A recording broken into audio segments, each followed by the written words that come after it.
अब श्री कृष्ण चंद समस्त बालकों के साथ खेल खेल रहे हैं। कहां? ब्रह्मांड घाट। गोकुल में है ना ब्रह्मांड घाट। सखा गोष्ठी बना रहे हैं, छोटी छोटी अंजुली में सब भर भर के रज लाते हैं। कोई छोटे छोटे खंभे, कोई घर, ऐसे सब बना करके खेल रहे। श्री रामा ने बहुत सुंदर घरौंदा बनाया। प्रभु बनाते हैं पर वो बन ही नहीं पा रहा, बार बार विकल हो जाते हैं। बलराम जी से कहते, दाऊ दादा मेरा घर क्यों नहीं बनता, देखो इनका बन गया। देख लो कौन है जो अनंत ब्रह्मांडों को एक पलक झपकते ही से निमेष कहते हैं, इतने में सृजन कर देते हैं अनंत ब्रह्मांडों का। वो गोप बालकों के साथ घरौंदा नहीं बना पा रहे। अन्य बालक ताली पीट कर हंसते हैं, श्री कृष्ण कुछ मुख उदास कर लेते हैं। फिर गीली मिट्टी लाकर गृह निर्माण, किंतु बन ही नहीं पा रहा। अत्यंत परिश्रम किया, बना तो फिर टेढ़ा मेढ़ा बना। बलराम जी कहते तू चिंता मत कर, मैं बना देता हूं, और साथ में लग करके बलराम जी बनाते हैं। बड़ी चिकनी मिट्टी बनाते बनाते ऐसा लगा कि थोड़ा स्वाद भी तो लिया जाए, एकदम मलाई जैसी मिट्टी। यदि यो भ्रूभंग कतिना जगत दंडा सतसह प्रसूते संपाति छपयति न तत्र प्रयतते सा एवायम धूलिपुर गृह विनिर्माण रवसे भ्रशम श्रांता शृण्ण तदपि न विरामम रचयति। इनके एक सेकेंड के संकल्प से अनंत ब्रह्मांडों का सृजन हो जाता है। वो प्रभु घरौंदा नहीं बना पा रहे। एकांत ऐसे मिट्टी लियो, एकांत में जाके यमुना किनारे ब्रह्मांड घाट में बैठे हो, आराम से ब्रजरज पार है। ठाकुर जी ब्रजरज पार है। दाऊ दादा की दृष्टि गई, कहां गया, वो तो दिखाई नहीं दे रहे।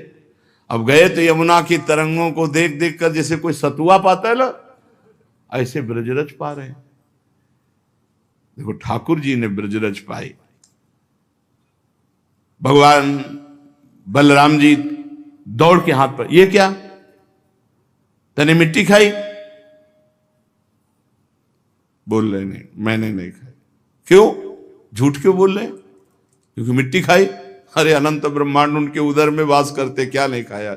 सब कुछ उन्हीं के अंदर है, सब कुछ उन्हीं के अंदर विराजमान। वो मिट्टी भी तो वही है, पंचभूतों में जो पृथ्वी है वो भी तो यही है, भगवत स्वरूप सब कुछ है। सर्वम खलमिदम ब्रह्मणे नास्ति किंचन वासुदेवा सर्वमिति, सब कुछ वासुदेव ही है। तो क्या खाया? भगवान ने कहा नहीं। दाऊ दादा ने कहा अब तो तुम्हारी पिटाई पक्की। सनक सनंदन सनातन सनत कुमार योगीश्वर वो अव्यक्त रूप से विचरण करते थे। दाऊ दादा हाथ पकड़े ये ना कर रहे हैं, इस शोभा को वो गुप्त रूप से देख रहे हैं। पूज्य राधा बाबा लिख रहे, सनक सनंदन सनातन सनत कुमार 5 वर्ष की आयु के वो गुप्त रूप से देख रहे हैं अखिल कोटि ब्रह्मांडों के स्वामी प्रभु कैसी लीला। दाऊ दादा आज तो तुम पिटोगे, आज तुमने तो भय युक्त, और ऐसे मुंह में रज पूरी भरी गीली मिट्टी, नहीं मैंने नहीं पाई। सनक सनंदन सनातन सनत कुमार सोच रहे हैं अगर ये एक दाऊ दादा पकड़ के ले जाएं उधर तो फिर हम इनकी चरण रज माथे पे धारण करें। कृपा सागर श्री कृष्ण चंद्र जो समझ गए और छुटा के हाथ भागे ऊपर की तरफ। दाऊ दादा महाबलशाली दौड़ करके पकड़ लिया।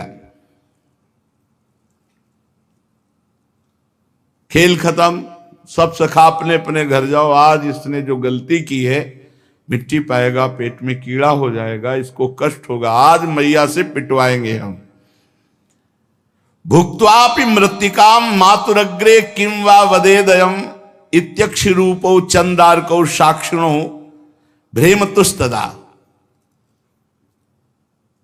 पकड़ा हाथ और घसीटते हुए लालजू को सब सखा घर ले गए। मैया मैया कहा था ना कि संभाल के रखना, एक क्षण चूक हो गई, देखो इतनी ढेर सारी मिट्टी गटक गटक के पाया है इसने ब्रह्मांड घाट से। भैया ने कहा चपल किमिदम दुश्चरित माचरितम, ए चंचल तूने अनुचित चेष्टा क्यों, मिट्टी खाने वाली चीज तूने मिट्टी क्यों खाई। अगल बगल दबा के बोले मातर ना किमपि, मैंने कुछ नहीं किया, ये ऐसे झूठ बोल रहे हैं। मृत्तिका मत्ति स्म भवान, तूने मिट्टी खाई है। काइदम वदति, ये कौन कहता है। सर्वे एव तो सो वयसा, तुम्हारी अवस्था के सब बालक कहते हैं।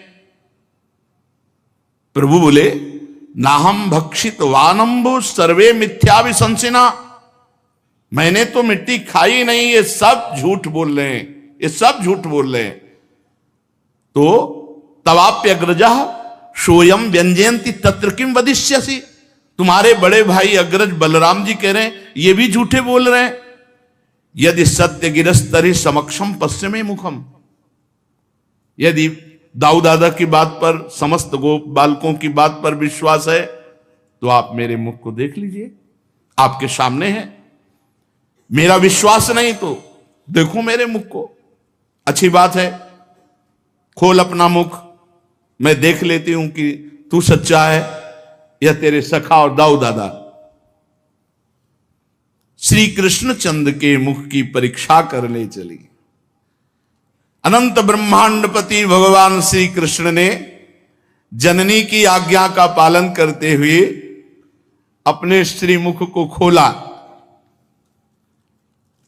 जेव ही मुख खोला तो यद्देवं तरहि व्यादेहि इत्युक्तः स भगवान हरि, व्यादत्ता व्याहत ऐश्वर्यः क्रीडा मनुज बालकः। खेल से मनुष्य बालक बने हुए भगवान श्री कृष्णचंद्र ने अपने मुख को खोला तो क्या देखा, मुख में छोटे से नंद नंदन के सा तत्र ददृशे विश्वम जगत स्थास्म चखम दिशा, साद्रिद्वीपाब्धि भूगोलम शवायविंगनिदुतारकम, ज्योतिश्चक्रम जलम तेजो नभस्वान वियदेव च, वैकारिकाणि इंद्रियाणि मनोमात्रा गुणास्त्रयः। यशोदा जी ने जहां कहा कि मुख खोल, भगवान ने किया तो देखा मुख में चर अचर संपूर्ण विद्यमान, आकाश, दिशाएं, पृथ्वी, पहाड़, द्वीप, समुद्रों सहित सारी पृथ्वी, वायु, वैद्युत, अग्नि, चंद्रमा, तारा, ज्योतिष मंडल, तेज, पवन, जल, वैकारिक अहंकार के देवता, मन, इंद्र, समुद्रों सहित सारी पृथ्वी, वायु, वैद्युत, अग्नि, चंद्रमा, तारा, ज्योतिष मंडल, तेज, पवन, जल, वैकारिक अहंकार के देवता, मन, इंद्री, पंच तन्मात्रा, ये सब श्री कृष्ण के मुख में। जीव, काल, स्वभाव, कर्म, उनकी वासना, शरीर, विभिन्न रूपों में देखने वाला है सारा संसार, और ब्रज में ब्रजराज और अपने आप को भी लाला के मुख में देखा। बड़ी शंका में पड़ गई, सोचने लगी कि ये कोई स्वप्न है या कोई माया भगवान की, कहीं मेरी बुद्धि को कोई भ्रम तो नहीं हो गया। नहीं, मैंने अपने बालक के मुख में देखा। नहीं, मेरे बालक के मुख में कैसे, नहीं, ये तो जन्म से कुछ न कुछ ऐसे दिव्य चमत्कार प्रकट हो रहे हैं। हमें लगता है कोई सिद्ध योगी है जो चित्त, मन, कर्म और वाणी के द्वारा ठीक ठीक सुगमता से अनुमान के विषय नहीं होते। सारा विश्व जिनके आश्रित है, जो इसके प्रेरक हैं और जिनकी सत्ता से इसकी प्रतीत होती है, जिनका स्वरूप सर्वथा अचिंत है, उन प्रभु को मैं प्रणाम करती हूं। ये मैं हूं, ये मेरे पति ब्रजराज हैं, ये मेरा लड़का है, मैं ब्रजराज की समस्त संपत्ति की स्वामिनी हूं, ये गोपियां गोधन मेरे अधीन है, ये मेरी कुमति है। यशोदा जी सोच रही, मेरे भगवान एकमात्र आश्रय में, उन्हीं की शरण में हूं। ओहो, मैं जिन्हें पुत्र समझ रही हूं तो साक्षात भगवान है। जब श्री कृष्ण के तत्व को यशोदा मैया समझने लगी तो वात्सल्य ने तुरंत डांट लगाया ज्ञान शक्ति और ऐश्वर्य शक्ति को, यहां से तुरंत चलो, हमारा राज्य है, तुम यहां कैसे प्रवेश कर गए। तुरंत वो घटना एकदम हटी और वात्सल्य भाव छा गया। अरे मेरे दुलारे लाला, अरे मेरे प्यारे लाला, दुलार करने लगी मैया। और उनको ऐसा लगा कि मेरी निगोड़ी आंखों का ही कुछ दोष है, मेरी आंखों में पता नहीं क्या हो जाता है, क्या क्या दिखने लगता है, और मेरे लाला और हृदय से लगा लिया। महाराज परीक्षित जी ने पूछा, हे परमहंस शिरोमणे, ये नंद बाबा और यशोदा मैया ने ऐसी कौन सी साधना की, तपस्या की, जिनको स्वयं सच्चिदानंद भगवान से ऐसा सुख मिल रहा है। भगवान उनका स्तन पान कर रहे हैं, वो भगवान को डांट रहे, हे मुख खोल। भगवान भयभीत हो रहे, जिनसे काल भी थर्राता है, जिनके भय से सूर्य तपता है, वायु चलती है, यम अपना कार्य करते हैं, वही भगवान यशोदा जी के भय से कौन सा तप किया ऐसा। भगवान श्री कृष्ण की बाल लीलाएं जो वे अपने ऐश्वर्य और महत्ता आदि को छिपाकर ग्वालों के बीच में करते हैं, इतनी पवित्र हैं कि इन कथाओं को श्रवण करने मात्र से सारे पाप ताप नष्ट हो जाते हैं। त्रिकालदर्शी सिद्ध महापुरुष भगवान की लीलाओं को सुनते हैं और गाते हैं। वे ही लीलाएं देवकी वसुदेव जी को बिल्कुल देखने को नहीं मिली, और नंद यशोदा जी अपार सुख लूट रहे, इसका क्या कारण है। तो श्री सुखदेव जी ने कहा, परीक्षित, नंद बाबा पूर्व जन्म में एक श्रेष्ठ वसु थे, उनका नाम द्रोण था, और उनकी पत्नी का नाम था धरा। उन्होंने ब्रह्मा जी के आदेश का पालन करने के लिए बहुत काल तक कठोर तप किया। ब्रह्मा जी उन्हें आदेश किए थे सृष्टि रचना के लिए, तो उन्होंने कहा कि जब हम पृथ्वी पर जन्म लें तो हमारी संतान स्वयं सच्चिदानंद भगवान हो। ऐसा कठोर तप करके आशीर्वाद मांगा, और हम उनकी अनन्य प्रेममयी भक्ति से युक्त हों। जो अनन्य प्रेममयी भक्ति संसारी प्राणियों को दुर्गतियों से पार करके महाप्रेम सुख प्रदान करती है। ब्रह्मा जी ने कहा ऐसा ही होगा। वही यशस्वी भगवान में द्रोण ब्रज में नंद बाबा के रूप में और उनकी पत्नी धरा यशोदा के रूप में हुई।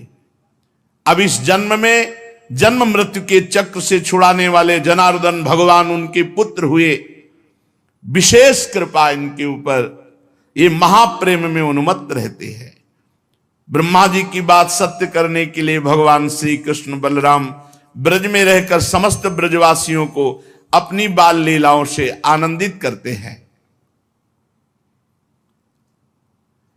एक समय की बात है, नंद रानी यशोदा जी घर के दासियों को दूसरे कामों में लगाती थी, और जो लाला का भोग वो स्वयं अपने हाथ।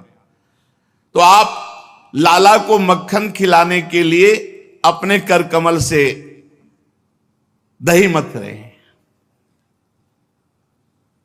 ये दामोदर मास की ही लीला है, जो एक कार्तिक मास है, इसे ही दामोदर मास कहते हैं। शायद आज पूर्ण हुआ या कल पूर्ण हो गया, कल पूर्णिमा हो गई। हाँ, तो ये भगवान की बड़ी भक्त वश्यता की लीला है। भक्ति के महान प्रभाव का इसमें दर्शन है कि जिनका नाम जड़ चेतन ग्रंथ का भेदन कराकर सच्चिदानंद स्वरूप उन भगवान को माता बंधन युक्त कर देती है। आप दही मथने लगी लाला को नवीन नवनीत पवाने के लिए, और जो जो भगवान की लीलाएं अभी तक गाई गई वो सब चिंतन करती जाती हैं बाल कृष्ण की। दधि मंथन करती हैं भगवान के नाम स्मरण करते हुए, उनकी लीला स्मरण करते हुए, उनके गीत गाते हुए। यह है सेवा पद्धति। मैया बता रही सेवा पद्धति। शरीर से दधि मंथन सेवा कर्म हो रहा है और स्मरण नाम और लीला का हो रहा है। वाणी से बाल चरित्र गायन कर रहे हैं। यही है शुद्ध भगवान की भक्ति। शरीर से सेवा, मन से मनन और वाणी से कीर्तन गुनगुनाते। ये हमने महापुरुषों को भी देखा। जैसे श्री जी की रसोई अमनिया कर रहे, तो वाणी से कोई न कोई पद चल रहा है, शरीर से सेवा हो रही, डूबे हुए है। अगर केवल सेवा हो रही और शरीर से सेवा हो रही और मन से विषय चिंतन कर रहे, नाम जप नहीं कर रहे, तो आपको सेवा बोझा लगने लगेगी। अरे सेवा बहुत बड़ी वस्तु है। मन अगर उसी सेवा का चिंतन करने लगे और वाणी नाम जप करने लगे, तो देखो आपके अश्रु आने लगेंगे सेवा करने में। मैया अपने हाथ से लाला के लिए सेवा, ये बड़ा सौभाग्य है। जिनको ये भाव रहता है कि हमारे हाथ से कुछ भोग लग जाए ठाकुर जी का, हमारे हाथ से ठाकुर जी की कोई सेवा बन जाए, ऐसा भाव चाहो, तो कोई क्या अपने घर में ठाकुर विराजमान करो, आठों पैर सेवा करो, दुलार करो, अपने संग सुलाओ, अपने संग उठाओ, खवाओ पियाओ, अपने ठाकुर जी है, रोज दुलार करो। स्थूल कटिभाग में रेशमी लहंगा पहने हुए मैया, ऊपर से चुनरी, और मैया इतने वात्सल्य में रहती है कि हर समय उनके वक्षा स्थल भींगे रहते हैं, कभी अश्रुओं से कभी दुग्ध से। वात्सल्य। पुत्र स्नेह नुत कुछ युगम जात कंपम च शुभ्रु।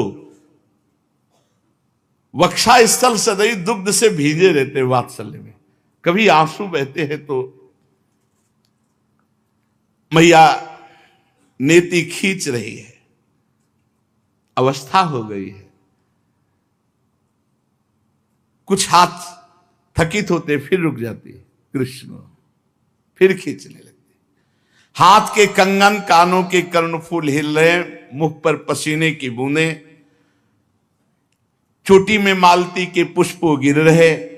सुंदर भौहों वाली यशोदा मैया लालजू के चिंतन करते हुए दही मथ रही। अब इनका चिंतन करोगे तो फिर ये तो उपस्थित हो ही जाएंगे। आ गए, मैया मुझे दुग्ध पान कराओ अपना। हे इतना बड़ा हो गया फिर भी दुग्ध पान नहीं, मैया मुझे दुग्ध पान कराओ। यद्यपि माता के हृदय में अत्यंत वात्सल्य, आनंद, नहीं अभी तू अभी बैठ, पहले दही मत ले, मथानी पकड़ ले। हो गई साधना, साधना हो गई, रुक जाओ। अब साध्य को दुग्ध पान करा के उसका स्वाद लीजिए। अब साध्य का स्वाद लीजिए। हृदय में लीला की सुख की स्मृति, हाथों से दधि मंथन, मुख से लीला गायन। तो मां मां पुकार करके नजदीक आ गए। मैया तू बड़ा चपल है, बड़ा चंचल है, अरे मथानी छोड़ दे। चढ़ गए, गोद पे चढ़ गए। नहीं भालेगा, अपने अमृत में वक्षा स्थल से दुग्ध पान कराने लगे और मुस्कुरा मुस्कुरा करके लाला के मुख की तरफ देखे। धन्य है, धन्य है। ब्रह्मा जी को भी वो सुख नहीं प्राप्त है जो यशोदा मैया को। बीच बीच में लाला मुस्कुरा देते हैं मैया की तरफ, उनके कपोले से पकड़ चुंबन करते, मेरा लाला।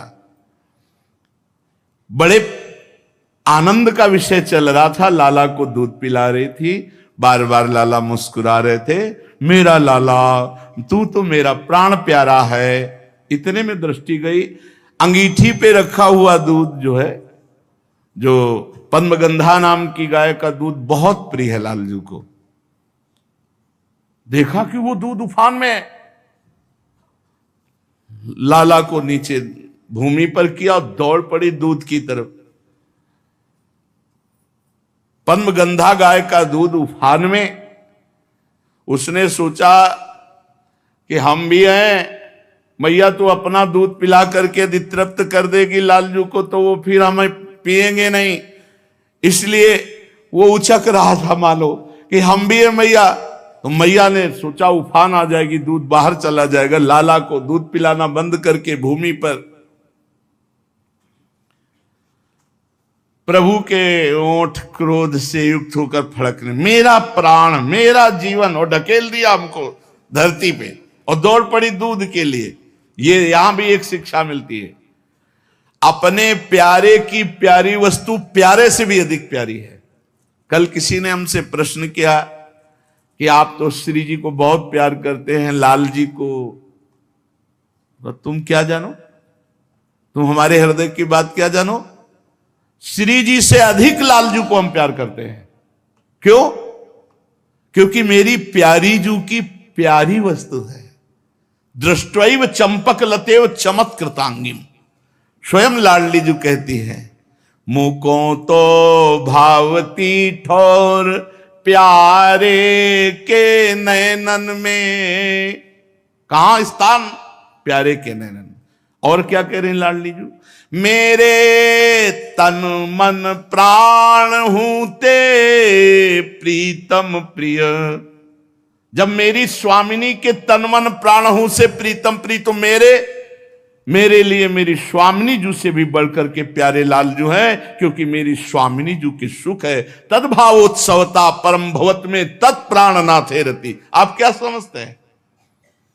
यशोदा मैया ने लालजू को भूमि पे करके लालजू के प्रिय दुग्ध की रक्षा की जाके, मेरे लाला का प्रिय दुग्ध है। स्वामी के सुख की वस्तु स्वामी से भी बढ़कर हमारे लिए है। पर महाराज ओठ फड़कने लगे लालजू महाराज के। संजात कोपहा स्फुरितारुणाधरम संदस्य दग्धिर दधिमंथ भाजनम भित्वा मृषाश्रुर दृश दस मनारहो जघास हरिवंगो मंतरम गतः। ओठ फड़कने लगे और छोटी छोटी दतुलियों से ओठ दबा ले। मैया कहती, प्राण प्यारा जीवन धन मेरा लाला, और मुझे उतार के दूध की रक्षा में गई। प्रभु मंथन की जो माट थी, सिलवट्टा उठाया, प्रहार किया, पूरा फैल गया।